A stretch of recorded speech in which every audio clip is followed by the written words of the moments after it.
Please drink responsibly. What does that mean?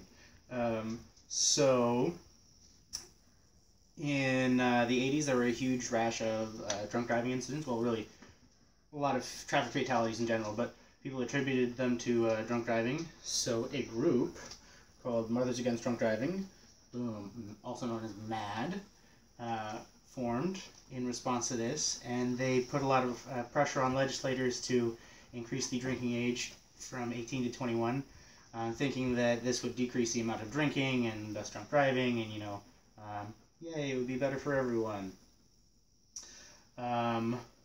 Basically, I'm here to tell you that that didn't help at all, and the Minimum Drinking Age Act is actually a huge detriment to the country. So first off, it's a forbidden fruit, so it puts a lot of pressure on the alcohol itself as like obviously a forbidden fruit and a sign of age and maturity and things like that.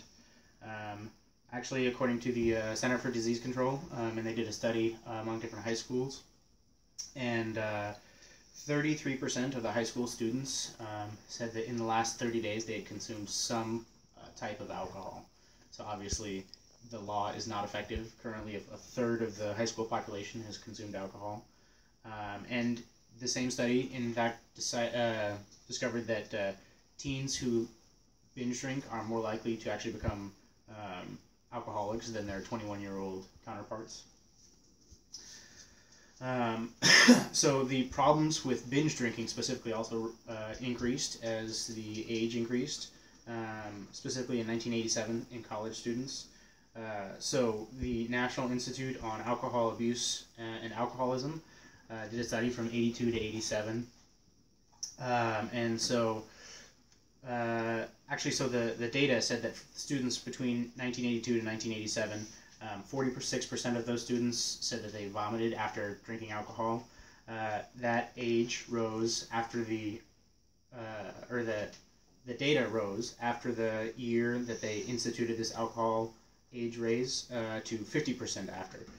Cutting class rose to 9 to 12% because of alcohol, and missing class because of being hungover went from 26 to 28%. So you can actually see that this has really done, not a lot of good, if any good, for the population.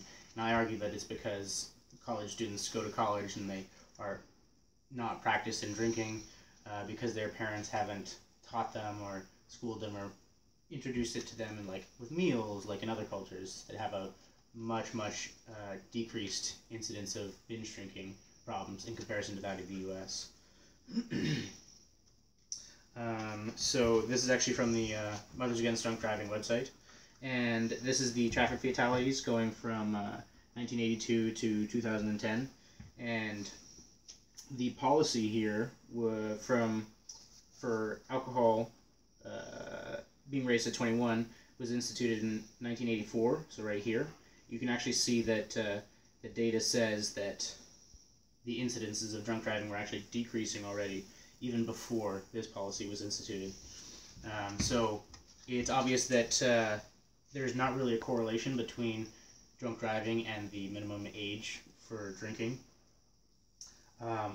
Also, the decrease could be attributed to just increase in education about drunk driving, as well as the overall fatalities have decreased because of seatbelts and other safety measures like crumple bodies and things like that in cars, braking systems, and just general technological improvements.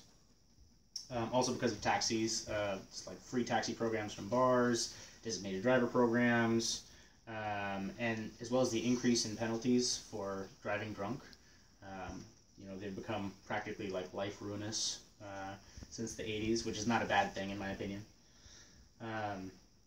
So the data, and this is also taken from the Oregonian. This is traffic fatalities since the 1930s up to 2011, and you can see that here in about the mid-70s, you can see a general correlation of the data that the traffic fatalities in Oregon, this is just general traffic fatalities, have also decreased. So coming back to the technological improvements in cars and things like that. And the policy for 21 and over drinking was instituted right here. So once again, that preamble data shows that there's not a correlation.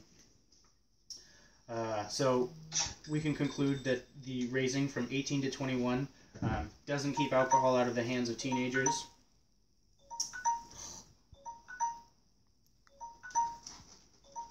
Oh God. So it doesn't keep alcohol out of the hands of teenagers. It really removes parental influence and practicality and practice with them, so it makes them more dangerous drinkers in general. They're more likely to become alcoholics. It provides the forbidden fruit sort of aspect to alcohol. It obviously didn't help drinking and driving. So I urge everyone to take heed that this is not a policy that is beneficial to the U.S., and it has not at all fulfilled its intended purpose. All right, stop recording.